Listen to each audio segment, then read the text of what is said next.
Assalamualaikum warahmatullahi wabarakatuh. Bagaimana kabarnya teman-teman? Semoga kita semua selalu dalam lindungan Allah Subhanahu wa taala.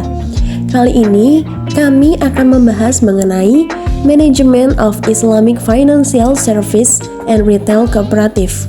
Yang dalam bab ini kami akan membahas mengenai teknik perhitungan bagi hasil. Bersama dengan saya Maya Ayuningsi dan 3 rekan saya yaitu Inamul Hasan, Puput Sugiyarti, dan Agus Yono. Inilah pembahasannya. Dalam praktik keuangan syariah, terdapat beberapa jenis bagi hasil yang umum digunakan. Antara lain adalah mudharabah, musyarakah, dan wakalah. Berikut adalah penjelasan tentang karakteristik dan mekanisme pembagian hasil dari masing-masing jenis tersebut. Yang pertama adalah mudharabah. Karakteristik dari mudharabah adalah bentuk kerjasama antar investor atau swahibul mal dan pengusaha atau mudorib. Investor menyediakan modal, sementara pengusaha menyediakan keterampilan dan tenaga kerjanya. Mekanisme pembagian hasil dari mudharabah ini adalah keuntungan dalam mudharabah dibagi sesuai dengan kesepakatan sebelumnya antara investor dan pengusaha. Pembagian ini bisa dilakukan dengan persentase tetap atau proporsional terhadap modal yang diinvestasikan. Pengusaha juga dapat menerima bagian keuntungan tambahan berdasarkan kesepakatan jika ia berhasil melampaui target keuntungan yang telah ditetapkan. Namun, kerugian dalam mudharabah biasanya ditanggung oleh investor, kecuali jika kerugian disebabkan oleh kelalaian atau kekhilafan pengusaha. Yang kedua itu ada musyarakah, yaitu karakteristiknya. Musyarakah adalah bentuk kemitraan atau kerjasama antara dua pihak atau lebih untuk mendanai dan menjalankan suatu proyek atau bisnis. Setiap pihak berkontribusi dengan modal, tenaga kerja, atau aset lainnya. Mekanisme pembagian hasilnya yaitu keuntungan dan kerugian dalam musyarakah dibagi sesuai dengan kesepakatan sebelumnya antara pihak-pihak yang terlibat.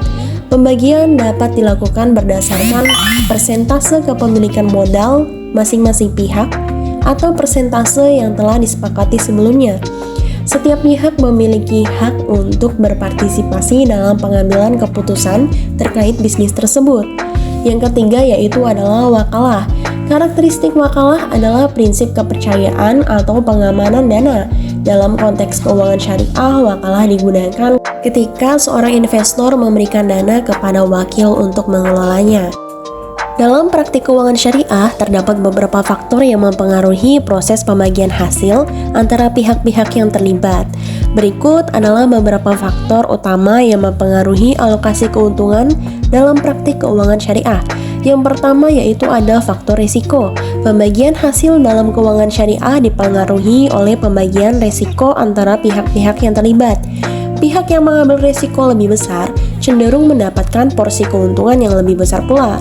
Hal ini mencerminkan prinsip keadilan dalam berbagi risiko dan imbalan. Lalu yang kedua ada risiko modal. Jumlah modal yang diberikan oleh masing-masing pihak dapat mempengaruhi pembagian hasil. Secara umum, semakin besar kontribusi modal yang diberikan, semakin besar pula porsi keuntungan yang diterima. Hal ini mencerminkan prinsip proporsionalitas dan keadilan berdasarkan kontribusi modal. Yang ketiga yaitu faktor kontribusi.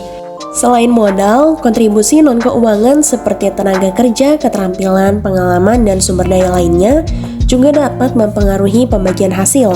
Pihak yang memberikan kontribusi yang lebih besar atau memiliki keahlian khusus yang signifikan dapat berdampak pada pembagian keuntungan yang lebih besar. Lalu yang keempat yaitu faktor ketentuan kontrak. Ketentuan kontrak antara pihak-pihak yang terlibat dalam transaksi keuangan syariah akan mempengaruhi pembagian hasil. Dalam kontrak, pihak-pihak dapat menentukan secara eksplisit persentase pembagian keuntungan atau mengadopsi mekanisme lain yang disepakati bersama. Dalam praktik perbankan syariah, terdapat beberapa metode perhitungan bagi hasil yang umum digunakan untuk mengestimasi dan mendistribusikan hasil keuntungan antara bank dan nasabah. Berikut adalah beberapa metode yang sering digunakan.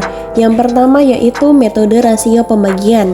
Metode ini melibatkan pembagian keuntungan berdasarkan persentase tetap yang telah ditetapkan sebelumnya dalam perjanjian antara nasabah dan bank.